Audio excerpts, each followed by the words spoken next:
Start recording. There you go. Okay, so let me introduce our presenter this evening. It is Judee Adams, and her husband, Bill, is there with her too. I'm sure he'll be helping us out. And Judee began first watching birds when she was 6 years old with her mother, and she continued watching birds until she met and married Bill. And then apparently he caught the bug too for birding because they've been birding for it sounds like 30 plus years together at least. Or they were teachers for 30 plus years. Is that correct? 35 years. 50 Awesome. years. 50. Oh, 50 years is how long you two have been together. You're Awesome. not that old. It certainly don't look it. And they've been living in Reading since 1989 and traveling from here to 9 different countries in Central and South America, Australia, and 4 different African countries. So they have been all over the place watching birds and butterflies and other animals. But tonight they're going to be concentrating on Costa Rica. And I understand they've been there more than once, it sounds like. So Judee, you can tell us if this is a compilation over several trips or if this is the last trip that you took, or It actually is only going to be the last trip that we took in April because you probably don't know this because it's been so long ago, but I actually did a presentation on my previous trip on a different time to our oh, organization. mm-hmm. All right. So this The is just the 2 weeks we went in April. So mm-hmm. Okay, well, thank you very much. I'll go ahead and let you take control here. okay, well, welcome, of course, to the presentation. And uh, in the what Larry put out in the announcement said, that it is no bigger than West Virginia, Costa Rica is. But even though it's so small, it has 900 plus birds recorded there. And now I put 900 plus because when I did my research, I came up with anywhere from 903 to 948 species. So 900 plus is a lot of birds. Now, if you really want a chance of seeing all of those beautiful birds, it's important that you visit all of the country because the species that you can see in the Caribbean lowlands are different than those you might see in the Pacific lowlands. And the species seen on the Nicoya Peninsula are different than those on the Osa Peninsula. And of course, as you go up in elevation, the species are going to change as you go. Now, Bill and I had made 3 previous visits to Costa Rica before this last one in April. It all started with a shore excursion off a Holland American cruise in Thanksgiving of 2004, where we fell in love with the Tortuguero canals and the Caribbean lowlands. So we returned for 2 weeks in June of 2005 and realized that that wasn't anywhere near enough time to see all those beautiful birds. So we returned again in 2006 for 5 weeks. And even then, we missed a section of the Guanacaste area here. So we decided we would make one more trip back to Costa Rica so we could visit 4 new locations in the Guanacaste area and 1 new location in the Caribbean lowlands. Now, we've mostly self-guided on all of our trips, only hiring a guide for like 2-hour walks a few times on each of the trips we've taken. And this last time we had 3 2-hour guided walks. We always schedule them in advance because we want to be able to make sure that we have somebody scheduled for the day that we're in that area, since we tend to zip around from place to place quite often. Now, we flew into the San Jose airport, which thank goodness isn't in San Jose, but actually in the town of Alajuela. And the reason why we love that so much is because San Jose is a horribly big city, and we get to skip that when we fly into Alajuela. Now, after a shopping spree at the Alajuela Walmart for sandwich makings and fruit, we drove up into the highlands around the Poás volcano, only stopping for a quick selfie at the La Paz waterfalls. And then we continued on to a little soda, which is a tiny little cafe with open air dining. Now, the Mirador Cinchona is famous for its view of the San Fernando waterfall and for all the bird species that people see there. You pick up your food in this section over here and then walk on out into the open air dining. And this open air dining section is completely surrounded by bird feeders and hummingbird feeders. So we grabbed our first casado, which is our favorite Tican meal, and headed out to watch the feeders. This is a silver-throated tanager.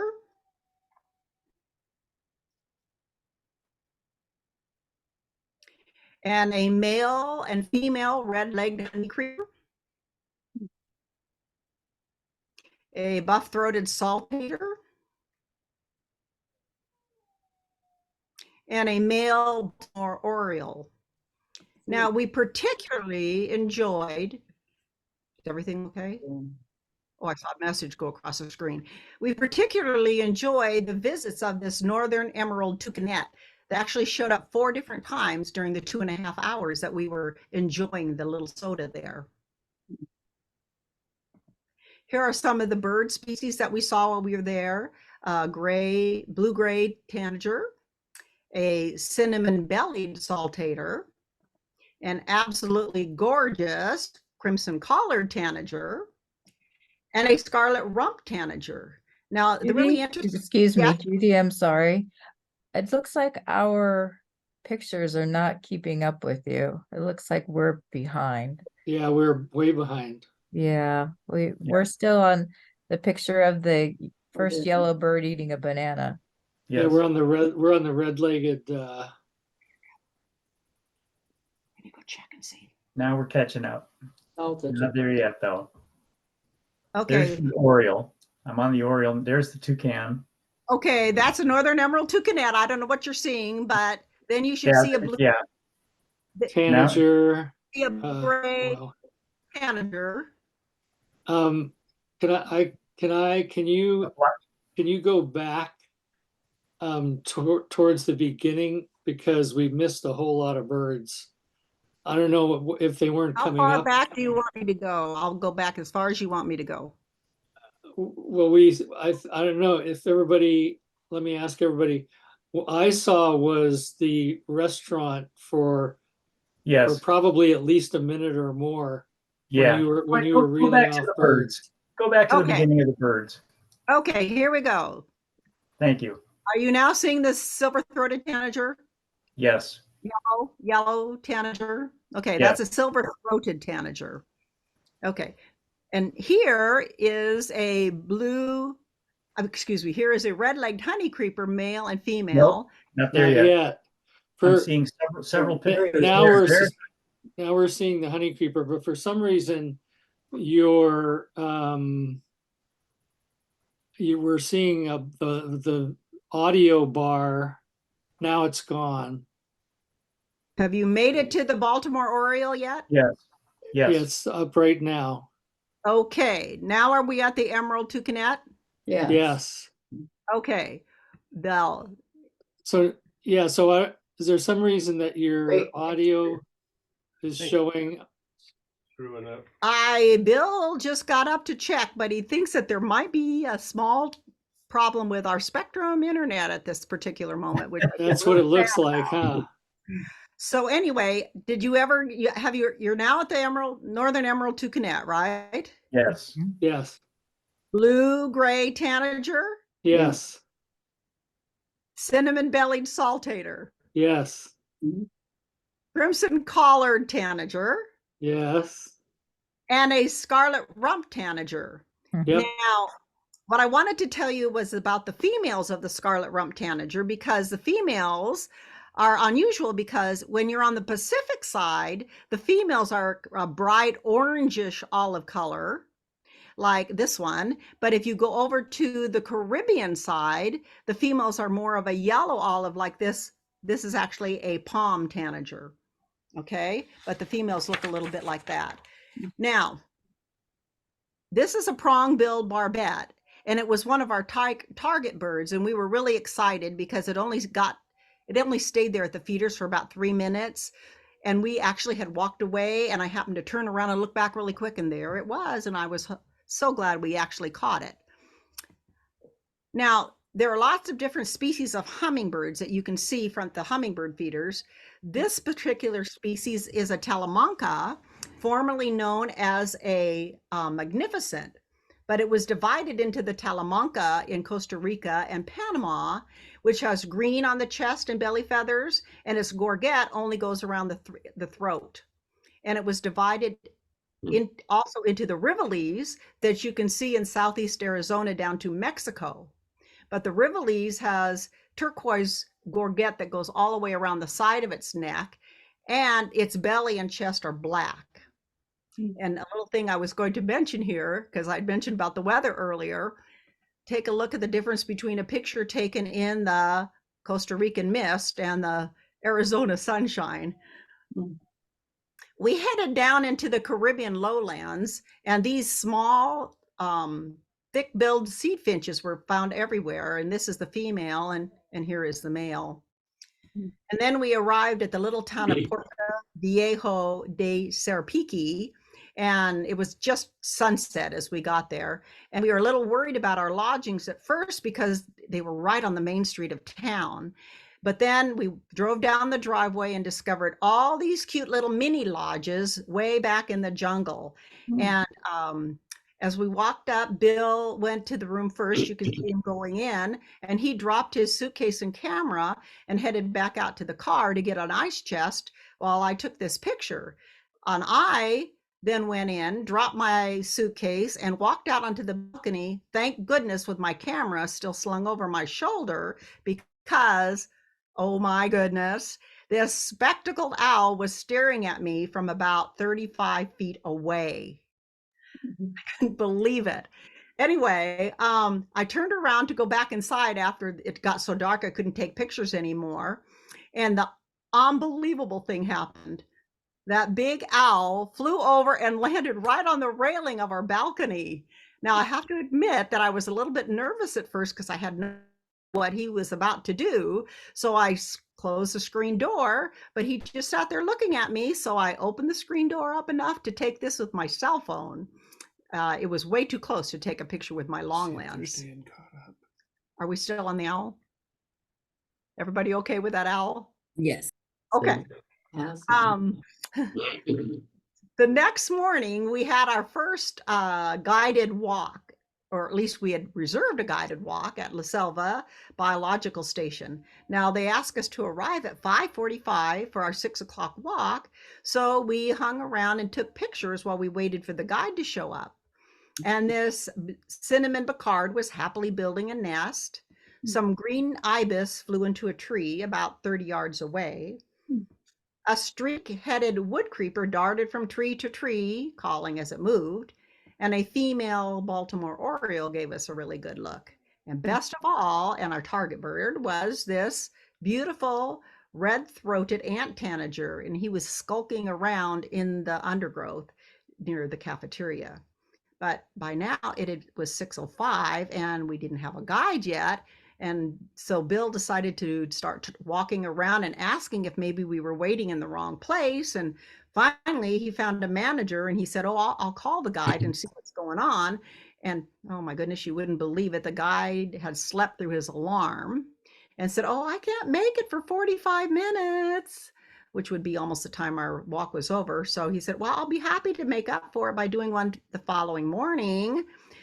Well, thankfully, Bill called Donde Cope, where we had a reservation for the next day, and they said that we could switch. So we headed out to our car for the drive east toward Guapiles.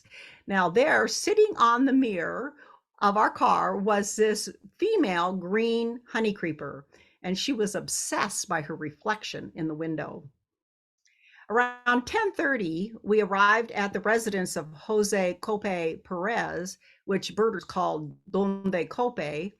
He has turned his property into a garden with lots of native plants and trees and a pond and feeding stations and hummingbird stations and a blind for bird watching and photography.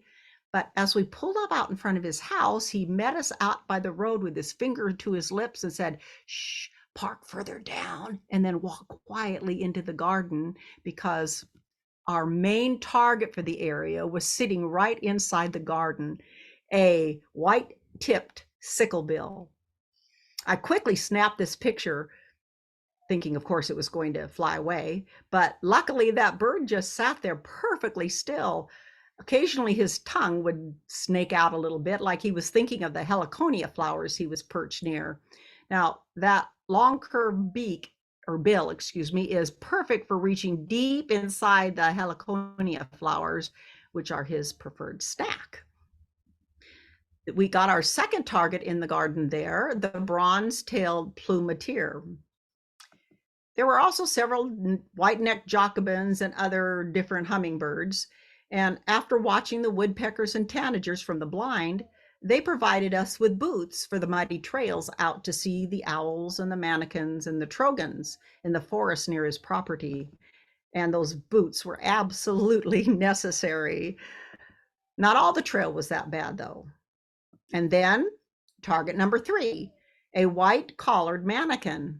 Now, this cute, hyperactive little guy puts on quite a display performance, zipping from branch to branch on his leg. All the time he makes interesting little clicks with his wings, like they have special lecking areas, which is why a guide comes in so handy, because Luis knew exactly where to have us leave the trail and wait for him to arrive. And we in fact heard his little clicks before we saw him dancing around. Near the mannequin lek, there was a tree that had a nesting pair of black-throated trogons, the green and yellow male with its patterned shoulder patch there, and the brown and yellow female. She lacks the black throat, but she has the same undertail striping. Now, Luis knew that we really wanted to get up to the crested owls, so he went right on past birds like clay-colored thrushes and palm tanagers. He did stop for a yellow-throated toucan that was calling from its tree hole, but take a close-up look at this. Oops, if I can get it to go. Take a look at that bill. We didn't notice this until we got back and looked at the pictures, and then we wondered how in the world could something like that happen to that poor bird. And then there they were, target number 4, a pair of crested owls. And Luis let us watch from a distance for about 10 minutes, and they were so awesome. Now, Luis spoke basically no English except for the birds' names and a little else, but we had no trouble understanding him when he said silencio and gave hand signs showing be very quietly and move quietly. On the way to see the spectacled owl perch, which, by the way, we had no heart to tell him of our experience of the night before, he stopped by a banana plant and motioned for me to give him my cell phone. And he put it underneath the leaf of that palm, and take a look at this cute little, ghost owls. They're cotton ball sized, and they have cute little yellow ears and a little pig snout. And we had made a quick stop for a slaty tailed trogon male. And then we waded through a creek for about 25 feet and climbed up a steep bank. And then Bill and I took turns peering through the foliage at a spectacled owl. All the time, of course, under the order of silencio, which must have worked because this owl didn't even open his eyes. Now, we completely understood because they don't want to have to go out and hunt down owls again that have moved their preferred nesting perches. So, and besides, we would have been quiet anyway. Our 5th target, which was a vermiculated screech owl, did not come out when he was called. So he was either not at home or just not wanting to answer. So back through the creek we waded until we got to the car where we saw this groove-billed Ani. After dropping Luis back at Donde Cope, we stopped for a walk on a little dirt road on the way back to El Bamboo and saw ant shrikes and toucans and tanagers. And we had a flyover of scarlet macaws.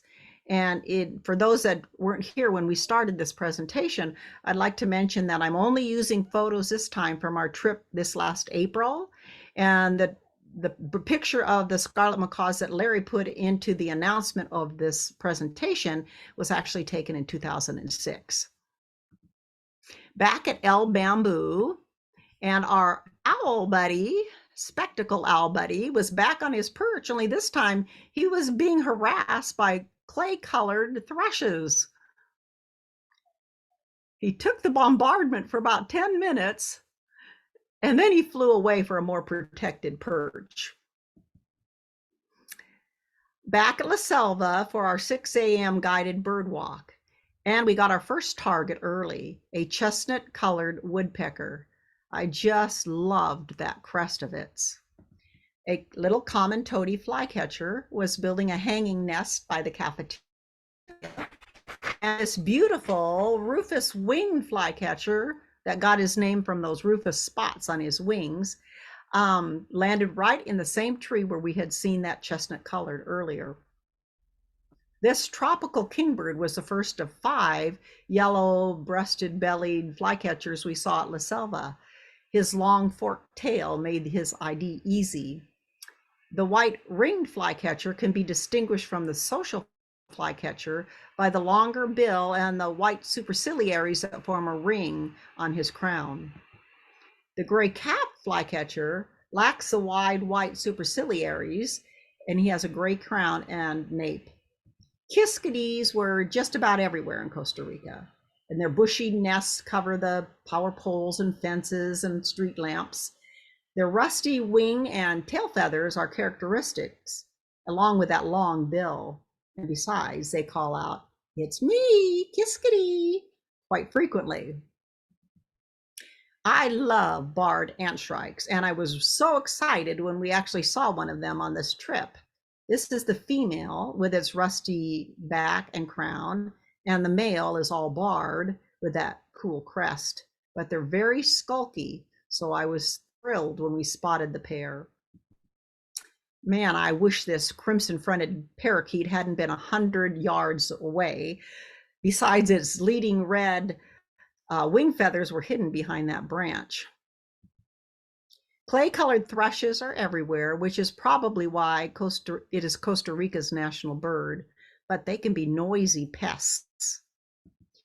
A temporary patch of drizzle wrecked my pictures of this pair of olive-backed euphonias.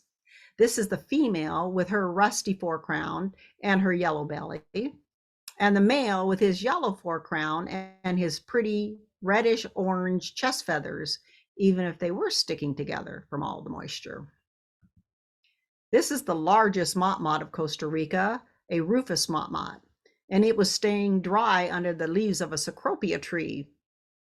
Thank goodness he was calling fairly regularly so we could locate him. Plus, motmots swing their long racket-like tails in pendulum motion back and forth like this.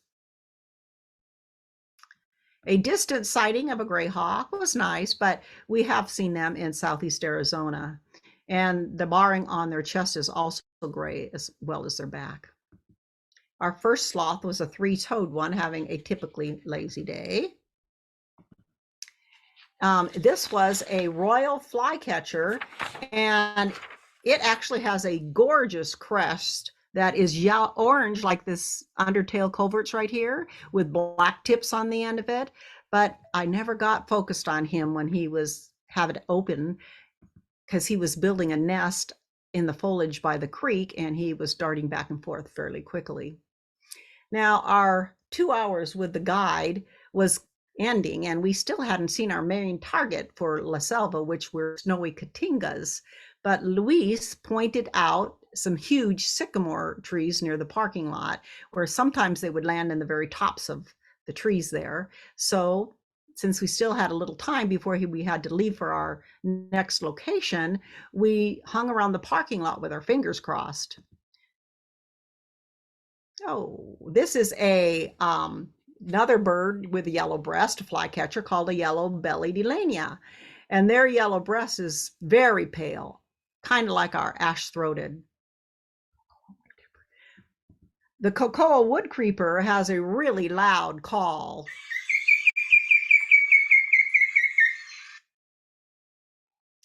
And we heard them often at La Selva, but usually we couldn't locate them.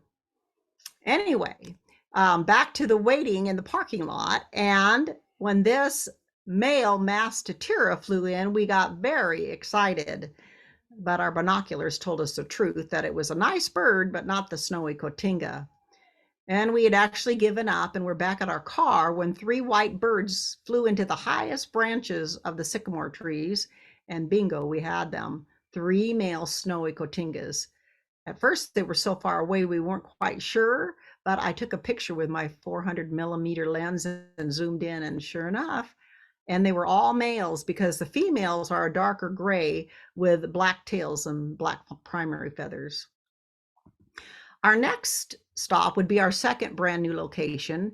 And so we left. Oh, guess what? All the pictures of people cover my map for me. That we left Puerto Viejo. I think I'm pointing to the right spot.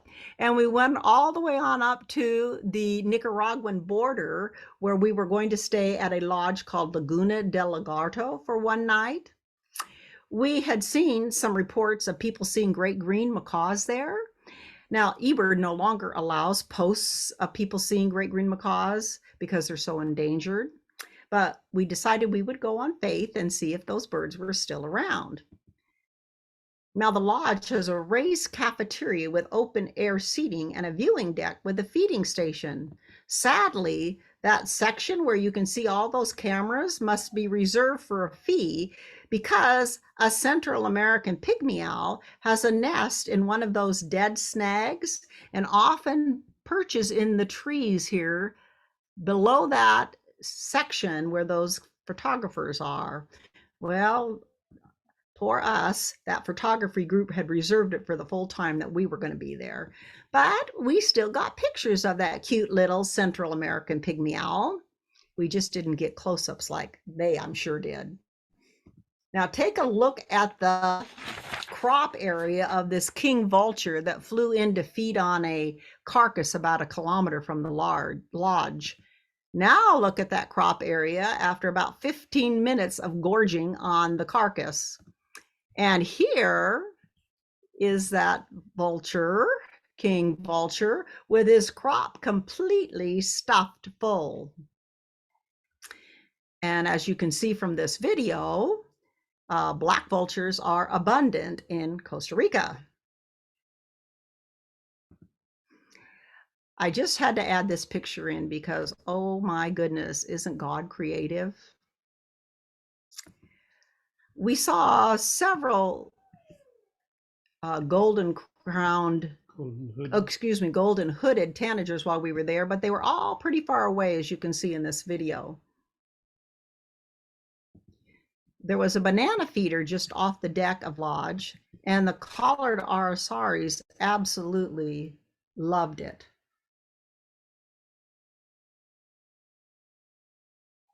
As did the brown hooded parrots and the black-cheeked woodpeckers and the Montezuma's oropendulas. And that night I had a gecko shower buddy. He even sang to us in the night too. In the morning, we saw a bare-throated tiger heron that was hanging around the lake that was visible from the deck. They are about the same size as our great egret. Such a beautiful, large bird that has a call that sounds like crickets chirping. Anyway, we saw 3 keel-billed toucans on this trip. But this year we saw many yellow-throated, much more than on our previous trips. Now, this used to be called the chestnut mandibled, which to me was a much better description because, well, most toucans have a yellow throat, like the keel-billed. We also saw this pair of black crown tatiras. Never came to the feeding stations, but this female has her little cute brown cheek, and the male has this lovely little black crown. And here is a squirrel cuckoo. They are not easy to miss because they have a very long tail and they're 18 inches long, and they go hopping through the trees looking for caterpillars. Now, it was almost time for us to leave, and we had not seen the great green macaws, so we paid to go out to a nesting site. And these guys popped up, but we weren't sure if they were immature or adults because they looked exactly like adults, but they didn't try to fly away. So we guess that they must be fledglings just getting ready to fledge. And then we got to stay actually for about an hour in about 45 yards back from the nesting tree. And most of the time there was at least one of them visible while we were there. Now this was actually a double feature, as near their nesting site was the nesting site of a pair of gartered trogons. The female is dark gray with a white eye ring, while the male has a green back, black head, and a yellow eye ring, and the shoulder patch is just plain gray. Back at the lodge, when we were getting ready to leave, that little Central American pygmy owl stuck its head out of its home just as we were leaving. Now, remember how I said we sat 45 yards back from the macaw nesting tree? Well, as we headed out the bumpy dirt road towards Volcan Arenal, we were no more than 4 kilometers from the lodge when we stopped to take a picture of this ruddy ground dove. And right over our car flew 4 adult, for sure, great green macaws. And they landed in an avocado tree 45 feet, not yards away. And we got to watch them eating fruit out of those trees. It was really, really amazing. But we had the 3.5-hour drive left for La Fortuna, so we had to drag ourselves away. Oh, I forgot to mention that the sun was setting at 6 o'clock, and you really don't want to be on the roads after dark. There's dogs and other animals in the road, 1-lane bridges that pop up without warning, huge potholes, and very few road signs to show the directions. And if you have an accident, there's no AAA to come help you out, not to mention the language barrier. And so we headed back out down the road. Volcan Arenal looms over the whole area of La Fortuna. Our room at when we were there in La Fortuna was right up against the sloth preserve.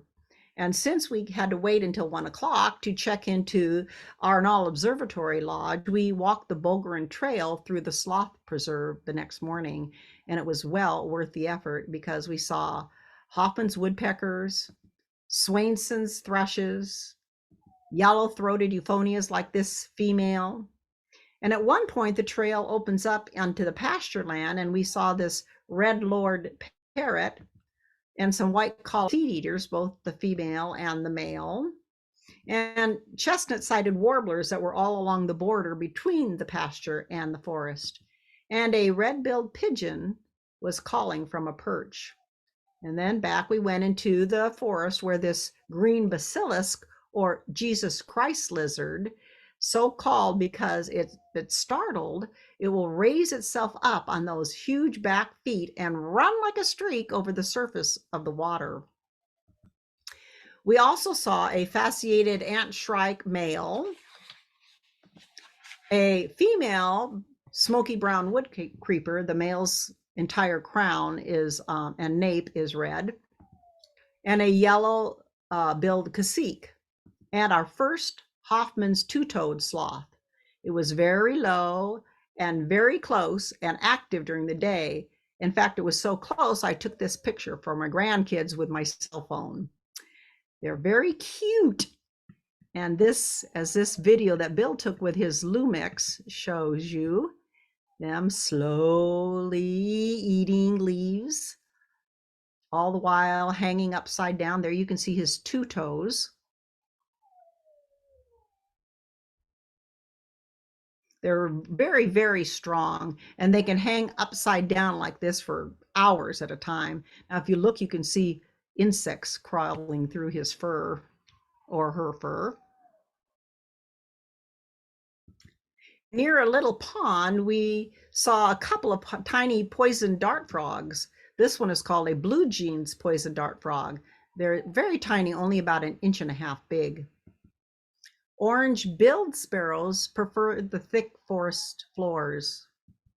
We also came across a pair of motionless black and white owls. And then we found 2 three-toed sloths. Both of them had juveniles with them. This one's baby was clutching to its belly, while this one's juvenile was looking for a little independence.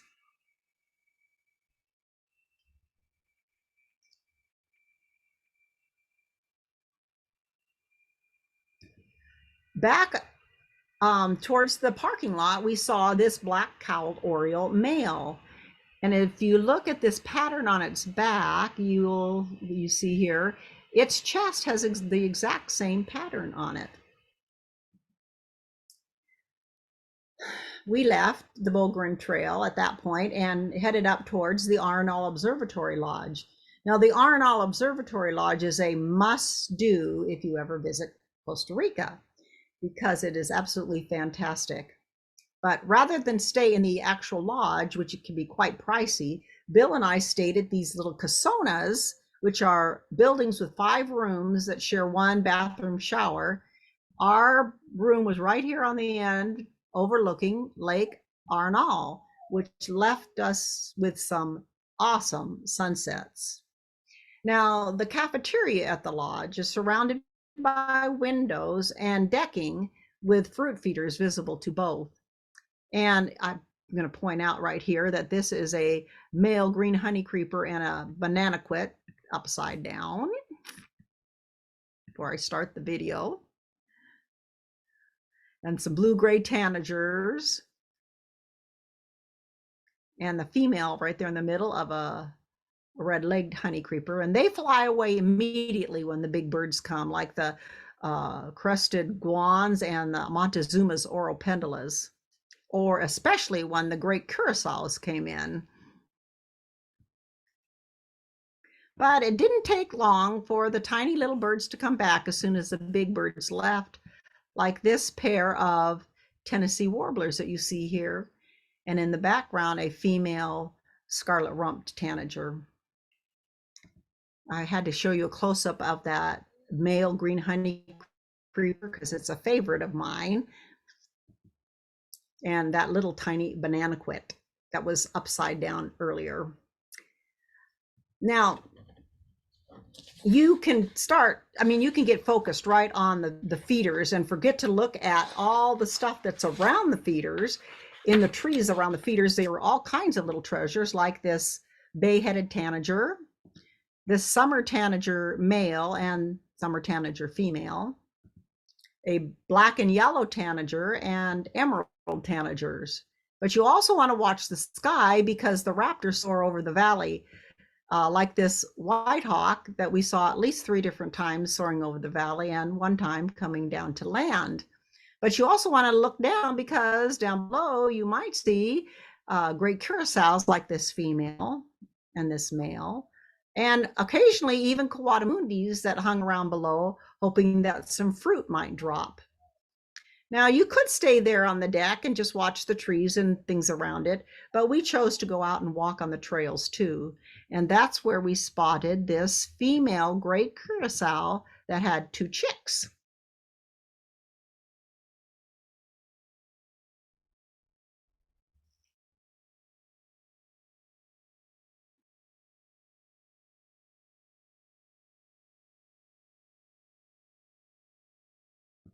And a gray-headed chakalaka, a rufous-tailed jacamar.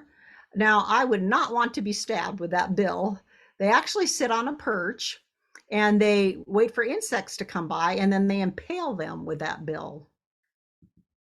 I was really hoping that I could get a picture of a male black-crested coquette, but they only spend about a second on each flower. So I was happy to get this picture of the female, which, as you can see here, has very lovely golden spotted breast and belly and golden feathers on her cheek.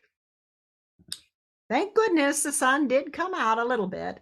And look at all the colors on the throat of this brown violet ear. Rufous-tailed hummingbirds are really everywhere, but they're bullies and they chase other hummingbirds off of flowers and feeders.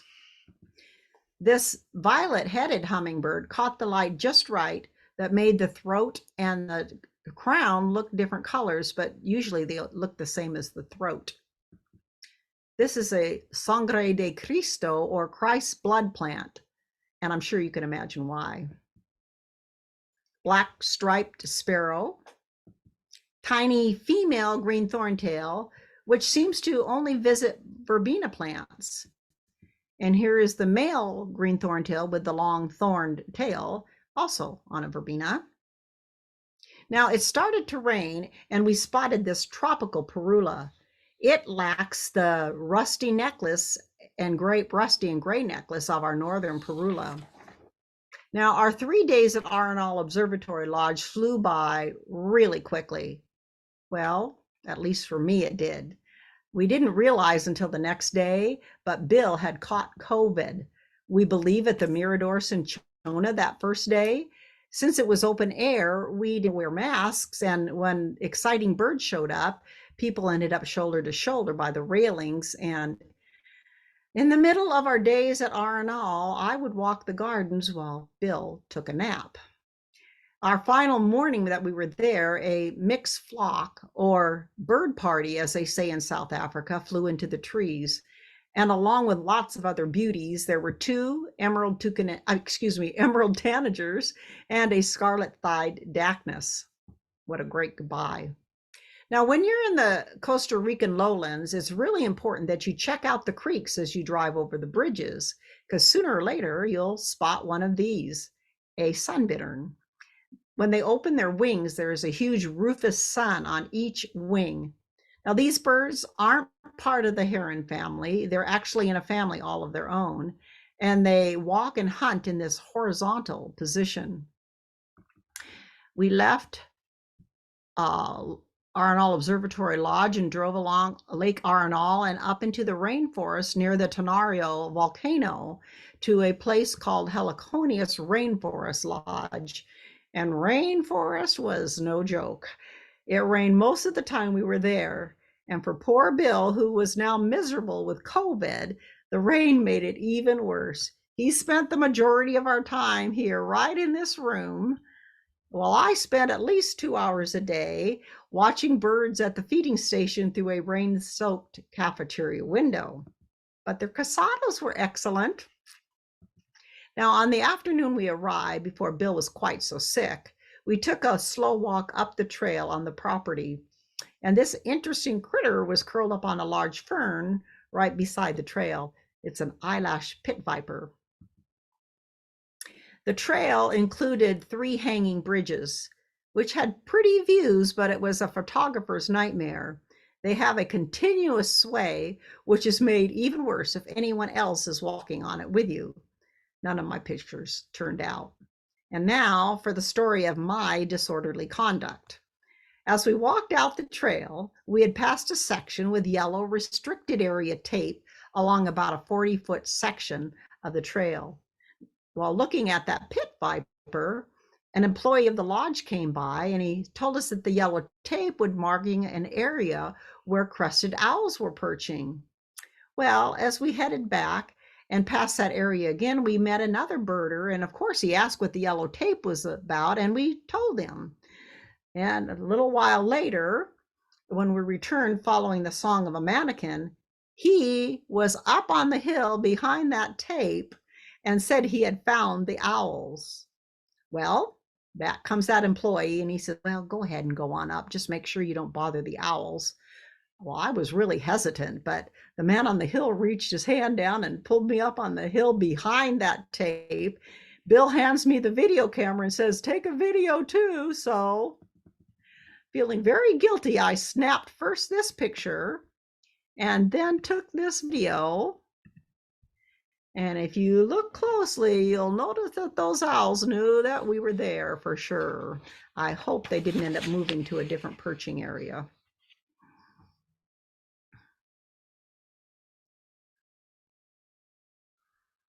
Here was the only target bird we ended up getting in this area, a tiny little mott called a toady mott.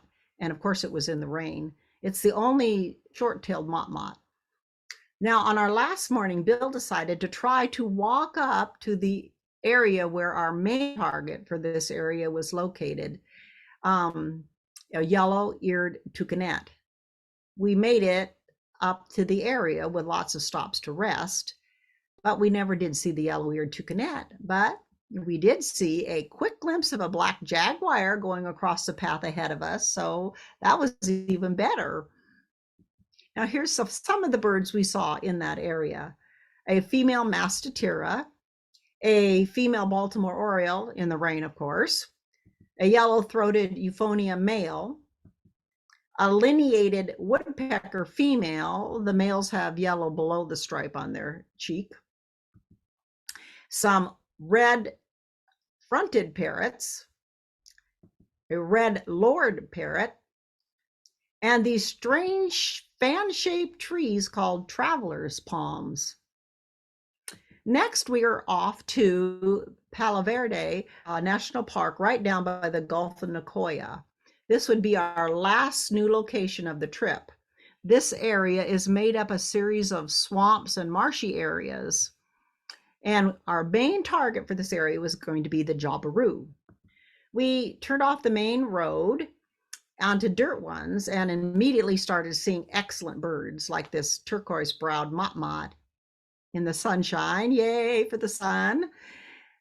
And when a family of crested bob whites raced across the road in front of us, we ticked off our number one target. Inca doves, white-throated magpie jay,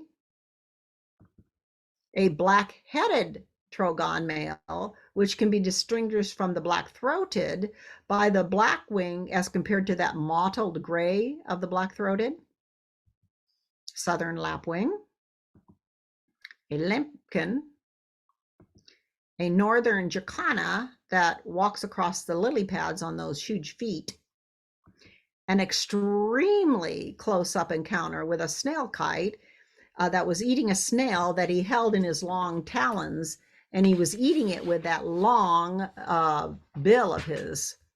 Now here is a picture of a juvenile snail kite, and I put it in so you could see those long talons that they have. And then, woohoo, we got the Jabiru.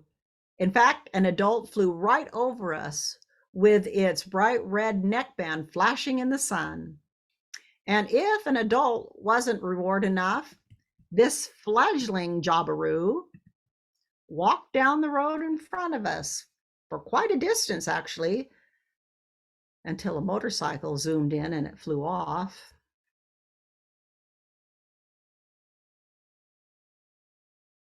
And we found, then target number 3 was a streak-backed oriole, which is a very beautiful oriole with lots and lots of orange on it. We found this banded wren just as we entered the national park itself. The long legs of this crane hawk were really noticeable because, well, they're red. Now the park was full of spiny iguanas, and I mean everywhere. In one section, we saw 6 of them in one place. And this old king of the swamp hung out on the biological station lawn. Our lodgings here were the most primitive of our trip, but it had everything we needed for one night: a bed, a bathroom, complete with a shower buddy. And in the trees outside the windows, a family of howler monkeys, including this cute little baby, and mom and dad. And they even howled at night, well, mostly just before dawn, which makes you not have to have an alarm clock. The next morning, His Royal Highness gave me a fright in the early morning light because he popped up out of the drainage ditch and I almost stepped on him. A sulfur-bellied flycatcher with nesting material, a close-up of a white-fronted parrot, and a yellow-naped parrot. Black-bellied whistling ducks were abundant in the park. Now, before heading back up into the highlands, we took a boat trip along the Rio Tempisque, where large crocodiles were everywhere. A bank swallow, a little blue heron immature. And surprisingly, while we saw many immature little blue herons, we didn't see even one adult. You can just barely see his blue feathers starting to grow in. These long-nosed bats were along the trees beside the riverbank, and they made these long vertical lines on the trees during the day. Now, this was not the only male ringed kingfisher that we saw while we were on the river, but it definitely was the most cooperative one.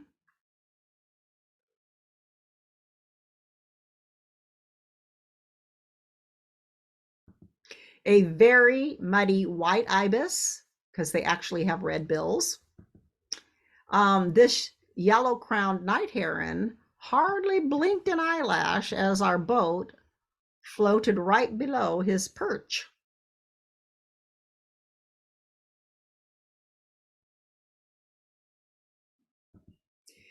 And the least beautiful heron, well, that's my opinion anyway, the boat-billed heron.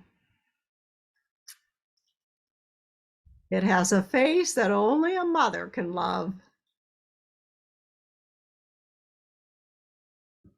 On all our previous trips, we actually hunted and hunted for mangrove cuckoos, but we saw several at the Palo Verde on this trip, along with these large noisy wrens called rufous-naped wrens.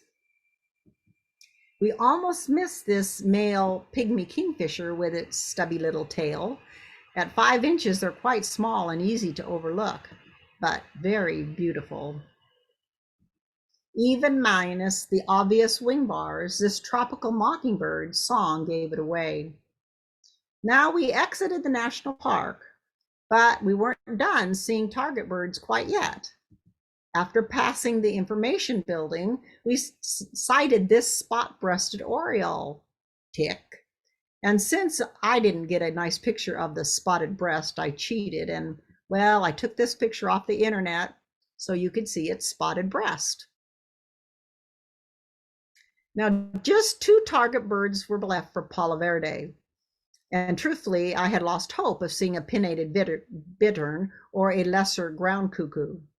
We picked up speed, or well, as much as you can on a bumpy dirt road, when unbelievably I saw a silhouette ahead and it darted into the undergrowth. So I called for Bill to slow down really slow so I could begin peering into the undergrowth. And then there it was, our lesser ground cuckoo. And we ended up leaving Palo Verde having missed only 1 target bird. For our last 3 days, we headed up to the highlands around the Santa Elena area, an area where we had visited before and had loved. Now, along with our avian targets, we had hopes of seeing a red-eyed tree frog because, believe it or not, while most people see them, Bill and I had never seen them yet. This was our home for 3 nights, the Casa Haiti. What a view we had out of our front door. Now, we plan to split our time up in this area between Curicancha Preserve, Bajo del Tigre, the Hummingbird Gardens at Monteverde, and the area surrounding Stella's Bakery. We first headed to Curicancha for our 3rd and last guided morning walk. And this cute coppery-headed emerald was in the verbena when we arrived. A mistletoe tyronulant, Cabines's wrens. They used to be called a plain wren, which is actually very descriptive because other than that dark eye line and their lighter superciliaries, this wren is very plain. This is an eye-ringed flatbill, but it stayed way deep in the foliage, and we were happy to get one quick snap of it. And it really does have a wide, flat bill. Costa Rica's most common yellowthroat, the gray-crowned yellowthroat, has a lovely song, which is how we spotted this one as it was singing in the tops of a tree. We have been surprised to find house wrens as far south as Peru. The rufous collared sparrow is a lot like our house sparrow. It is abundant, especially in rural areas. a female scintillant hummingbird. They have a lot of rufous coloring, just like our rufous, but they are found in the highlands. A slate-throated redstart, which is one of 3 redstarts found in Costa Rica. This guy's rusty crown is hardly showing in the picture. Now, we often saw swallowtail kites soaring in the sky above us, especially when we were driving. Such a pretty sparrow, the white-eared ground sparrow. We saw them both at Curicancha and Bajo del Tigre, where they spend their time in the undergrowth. Now, this cutie, a yellow-faced grassquit, and as its name suggests, you will find them in the grass eating seeds. We were seeing many beautiful and interesting birds, but none of our targets yet. We had given David, our guide, our target list, and he explained to us right at the beginning that the resident quetzal had moved its nesting area off the property. So you can imagine how excited we all were when we heard the call of a 3-wattled bellbird.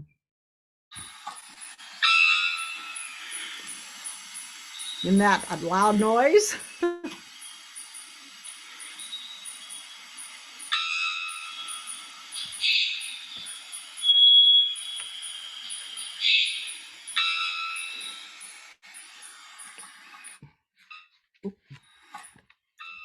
So David knew that to get to where this bellbird was calling from, that we were going to have to go up the hill to a trail that we would take over to another trail, which is where he thought that bellbird was calling from. Well, poor Bill, who was still recovering from COVID, just couldn't keep up. So we finally had to tell David, you go on ahead and you find that bird while it's still calling, and then we'll catch up with you later. Luckily, he did find the bird while it was calling, and we caught up and were able to spend quite a few minutes watching this 3-wattled bellbird and listening to it call. Rufous and white wrens are quite striking. As you can see, that streaking on his face, well, he has matching barring on his wings and tail. And had he not been way back in the shadows, you would have seen his beautiful rufous back. We saw several agoutis, both at Curicancha and Bajo del Tigre. These are 24-inch rodents that live in the forest, eating the fruit and the nuts and vegetation. Formerly known as a blue-crowned motmot, this bird is now known as the Lessons motmot in Costa Rica. When it divided, I suddenly had 3 live birds instead of 1, because we saw the Andean motmot in Ecuador and the Amazonian motmot in the Amazon basin of Peru. As with most motmots, it has that long tail with a racket-like tip that it swings like a pendulum. Now, the Monteverde Hummingbird Gardens are a really fun stop. Now, if you take a look at this picture, right here in the middle, there is a female purple-throated mountain gem, and these are lesser violet ears around the side. And way over here on the far right is a male green-crowned brilliant. And about 10 seconds into this video, you will see a striped-tailed hummingbird fly in on the right for just a second. There he is, and there he goes. Enter on the left a magenta-throated wood star male.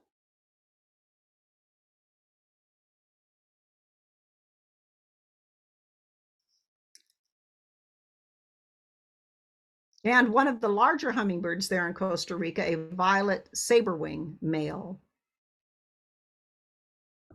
Now here is a still of a green-crowned brilliant female, an immature male green-crowned brilliant, another one of those larger hummingbirds, and an adult male green-crowned brilliant. A close-up of that magenta-throated wood star, a female purple-throated mountain gem, and a male purple-throated mountain gem, the striped-tailed hummingbird male, and the striped-tailed hummingbird female. Now the sun was starting to set on our last night in Santa Elena, And as we walked out to our car, we saw this white-throated thrush.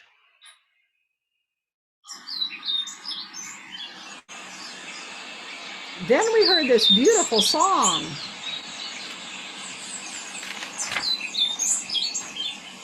And soon we spotted this orange-billed nightingale thrush. Don't you love that orange eye ring? By the time we drove the short way back to Casa Haiti, the sun was gone, leaving us with this beautiful orange glow. A lovely way to end our trip to Costa Rica. We started out at dawn in the morning, knowing we had the long drive back to Alajuela and the airport, but we wanted to try one last time to get our target, the elegant euphonia around Stella's Bakery. So in the early morning mist, we did spot a euphonia. Sadly, it was just a yellow-crowned male euphonia and not the elegant that we'd been hoping for. So we drove about 1 kilometer up the road and stopped at last stop at the del Tigre, and we got our first target, a male long-tailed mannequin. This long tail of the mannequin you can see right here is just 2 long shafts, or maybe you can't because it's really dark, early morning light. Oh, let me go back because I forgot to mention about that blue back and that beautiful red nape that the long-tailed mannequin has.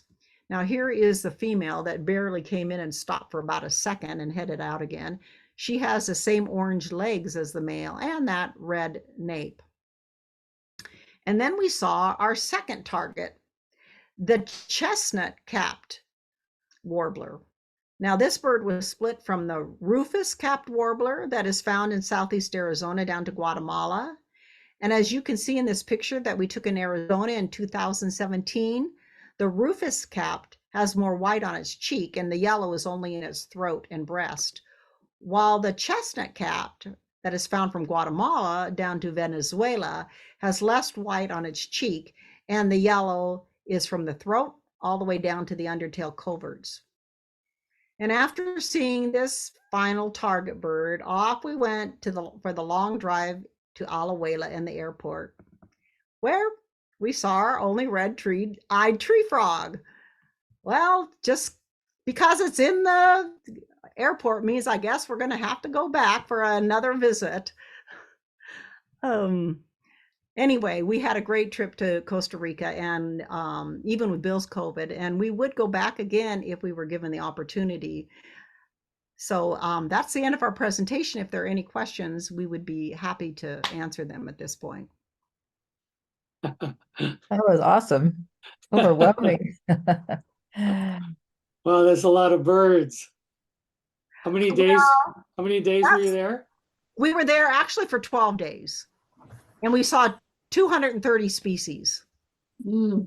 Yeah, incredible. So The pictures are all great. Oh, sorry, Dan. No, you guys don't speak Spanish, right? Oh, muy poquito. Baño. Well, But- next time you go, take me as your translator. There you go. That would be awesome. Yeah. But what I was going to say is your pictures are awesome, but your narration of everything just makes it so wonderful. It's like you're listening to a story, you know? So Thank you very much. thank you so much for that. And I'll just say, because we had to put this into an hour's time, we actually did see a whole lot more species of birds that we had pictures we could show you in this limited amount of time. So it's a great place to visit. So I want to ask you, so not speaking Spanish, except your poquito, not a significant problem? No. In our altogether now 4 trips to Costa Rica, we have run into a couple of tiny little problems, but mostly we did not run into any problems. One time we misread a street sign and went the wrong way down a one-way street. Oops, that was really kind of bad. Especially since the police saw us. Yeah, especially since the police saw us, and we were very embarrassed about that. And then there were a couple of times then we would have liked to have asked for directions, but we had no idea how to ask for directions, so we just had to muddle our way through and find our way Right. going. And Okay. no problem getting gas for your vehicle. Okay. Okay. And let's see, the other question I wanted to ask you, how did you how did you find in advance your target birds for each area? Is eBird up to that, or are there guides you like, or? We actually have a guide, and I wish I had it on me right now so I could tell you the author and everything, but we actually had a bird book that is called like Finding Birds in Costa Rica, and it would list all kinds of different sites. Well, it did it several different ways, but it would have different sites that you would go through, and it was in order. Like it would start in the Caribbean lowlands, and then it would move to the Pacific lowlands and whatever. Anyway, it would list all the birds that you could see at those different sites, or you could look in the back and you could go through the different birds that you might want to see, and then it would list the page number to find it on, so you could see which location you might be able to be best go to see those birds. I also Googled birding reports for different areas there and got other people's birding trip reports, and then we knew what we were looking for. Right. Up to. But I had actually found that Laguna del Lagarto where they were seeing some great green macaws, but Bill almost didn't want to go there because he went on eBird and said, "Oh, nobody's seen any great green macaws there for like way long time." And then we found out no, eBird won't list them anymore. Right, that's important to note. Oh, Yeah, it's important to note when there's a rarity like that you're not going to see them on eBird. Yep. That's right. Yeah. But that's what the guides are for, right? Well, yes and no, because we went up there because we had seen that some people had made trip reports out where they had seen great green macaws there, not on eBird, but other trip reports. So we had read that. So we only had 3 guides for the whole time we were there this time. For the 12 days, we only had 3 guides. right. We mostly just did it all on our own. Yeah, looking that's for bird and everything. yeah. That I have a couple of comments about that. That's a tough way to go. When I went, there were 2 of us with one trip leader, and we were with him for the whole 10 days. And so that was great because he knew where all the special birds were. And we didn't have to try to figure out where to go and all that stuff. But the main thing was when I first got my Costa Rica book, when I was doing research for going to Costa Rica, the first thing they said was, "Don't drive in Costa Rica." Okay, I will correct that statement to say, don't drive in Costa Rica at night. And if you're going over Cerro de la Muerte, which we did not do this last trip, so we didn't talk about it. Be careful and just be patient, because drivers there pull out and pass in the fog and anything. Oh my goodness. And you never know when you might be coming head on with one of those crazy drivers that are doing things like that. So we just drove very slow and we're very patient, and we never drove at night. Also drivers stop when there's no stop signs, and they go through stop signs, and they don't pay any attention to signs. No, They just yeah, go ahead. the other thing is they stop in the middle of the road and you could, oops, yep, there they are right in front of you. Oh, and we had been told this, we didn't, of course, experience for ourselves, that you got to be very careful about the dogs because they do not put them on leashes ever. But if you hit somebody's favorite pet, you are in a world of hurt. Oh, I didn't know that. Well, Yeah, I didn't they have to can- drive. I didn't have to drive, so interesting. I made several comments during your presentation. The first one was the white-collared mannequin breeding when you saw it? Were they at a lek or? They were at a lek, and females did come in, but we did not see any actual breeding.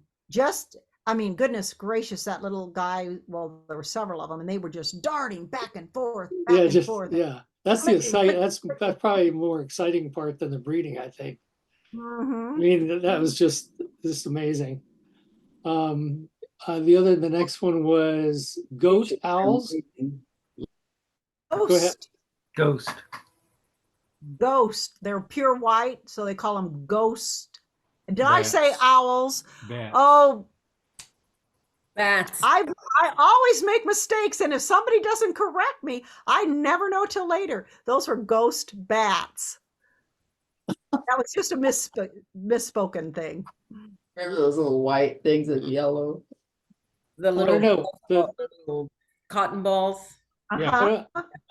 I don't know. 'Cause the thing I wrote, the question I wrote said, goat owls, they look like bats. Are they actually owls? Okay. Okay, Larry. Thank you for correcting me, because I would not want this to have gone all the way through and someone to think that those were ghost owls. That was my total mistake. Thank you, Larry. Now we won't sleep all night. But on the subject of the owls, are they more diurnal there in the tropics, or Oh no, no. Most of the owls that we saw were on perches because it was daytime. So, and the only reason we were, well, the one that we saw at the hotel, oh my goodness, it happened to be, it was after sunset. So, it was perched there getting ready to fly off and It hunt for looked the like a night. juvenile.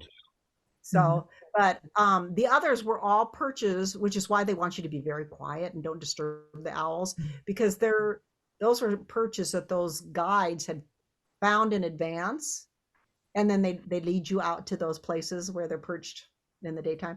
Now the black and white owls on the trail, that was just luck. We came across those. Aren't they one of the more common owls that? I think they are, because we've seen them in parks, and we've, on other trips, we saw them in parks and we saw them around lodges, but not, right by the lodge, but in the forest near the lodges. Yeah. So I think they're more common. Yeah, that's where I saw the one I saw. And I was actually hanging out in the room and knocked on the door and said, "Hey, the owl's out here." So, but it was hanging out right by the pool, I love the sloths. You went to that, I forget the name of that. Bogarin? What is it? Bogarin. Yeah, Bogarin, where they have the sloths and they have the trail that goes around. And at the office there, they had where the feeding station is, and Mhm. yeah, that was one of the greatest stops that we had.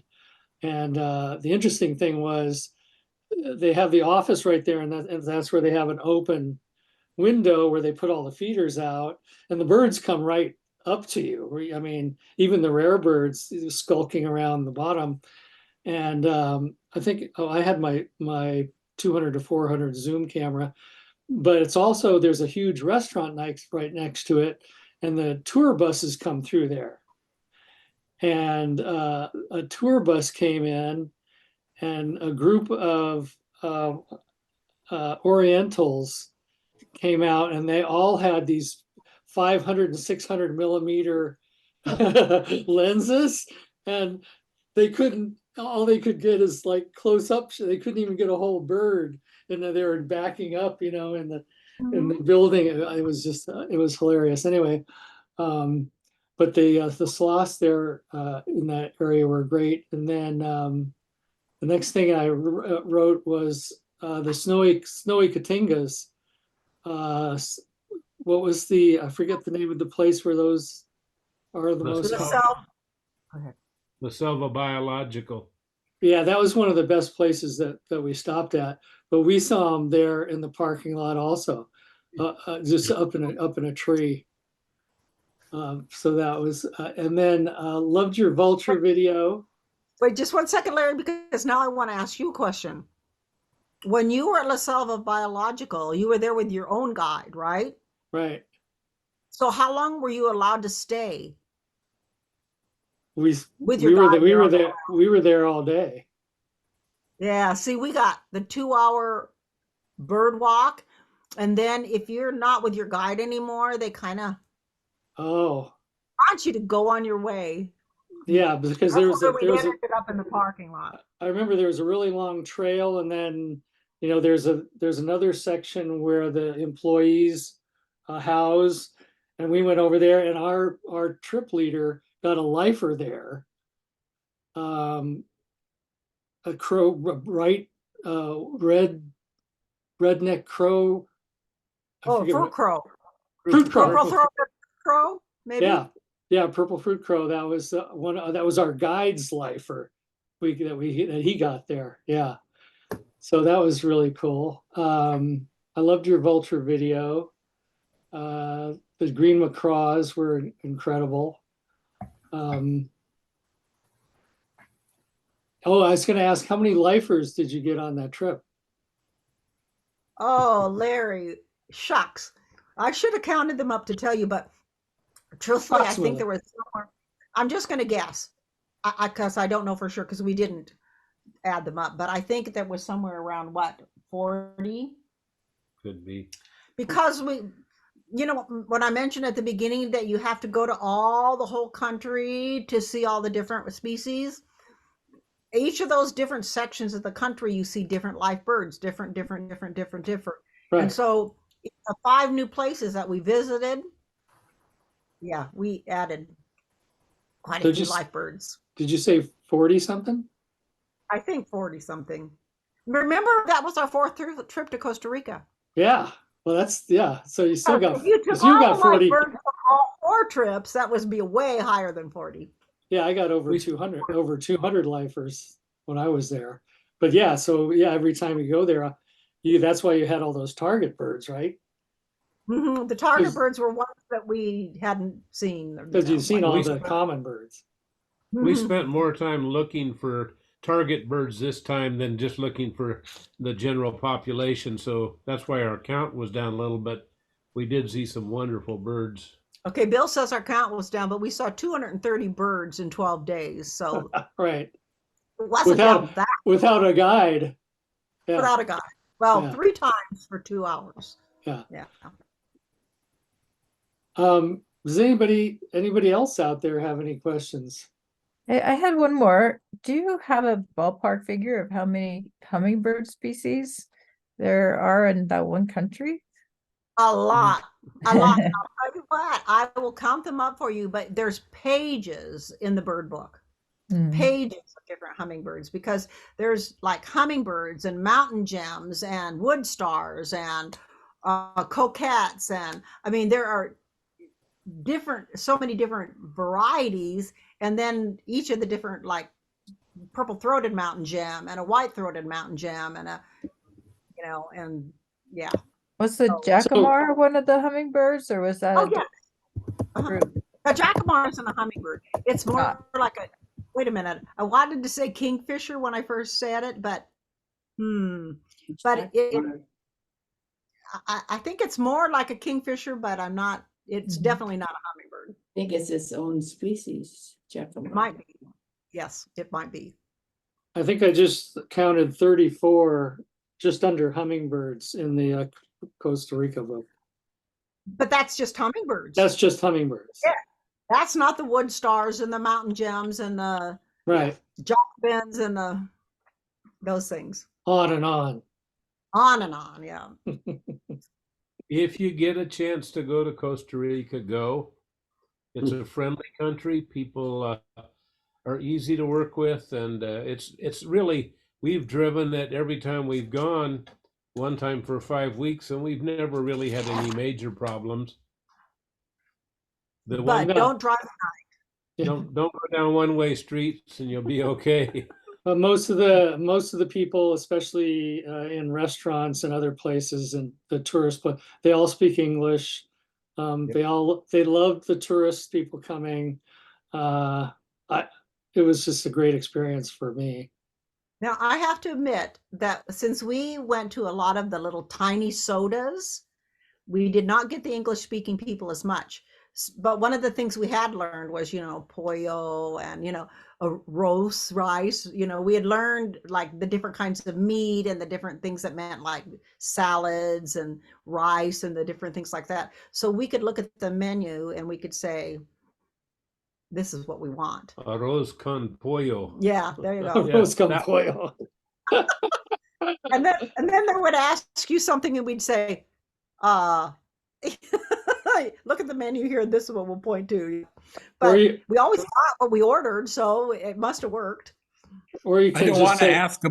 I don't want to ask about a bad memory, but I'm curious. How was how was it dealing with the COVID, with where you were and staying isolated and whatnot? That sounds like it must have been quite difficult to handle on a trip like that. Well, it definitely wasn't something that was enjoyable, but the biggest problem was I tried to go get some medicines for breaking up the congestion and that, and definitely had a language barrier there, and the stuff that I ended up getting was pretty wild and almost was hallucinogenic. So we, we stopped taking it after I stopped taking it after one night, but we survived. We survived. I was lucky that I didn't get it worse than I did. I was tired and I couldn't keep up, and I did nap a lot, but it really didn't keep me from seeing that many birds that she'd tell me where she saw them and we could go. I just had to go slow, but I did worry because some people get it bad, and I did not want to be in a hospital in Costa Rica. Yeah. That because who knows how that would have gone. yeah, the other solution that anybody can have is to take Rebecca with you. Yep, I like that solution, Larry. Thank you. Good solution. So they ought to make a field trip. Take as many people that want to go. Larry and us can guide you, and Judee would go again at a moment's notice. Sounds good to me. Yeah, This trip was to celebrate our 50th wedding anniversary, which is in a week or 10 days. And so we went early because it just worked out for us. But that was what our special occasion this time was. So if we live another 25 years, we'll go on our 75th. Rocker. I'll be 101. I'll be 101, but I guess we can try it. Well, congratulations. Yeah. Congratulations and thank you very much. Oh, thank you for having us. We appreciated it. Yeah. Thanks. yeah, that was really wonderful. Thank you, everyone, for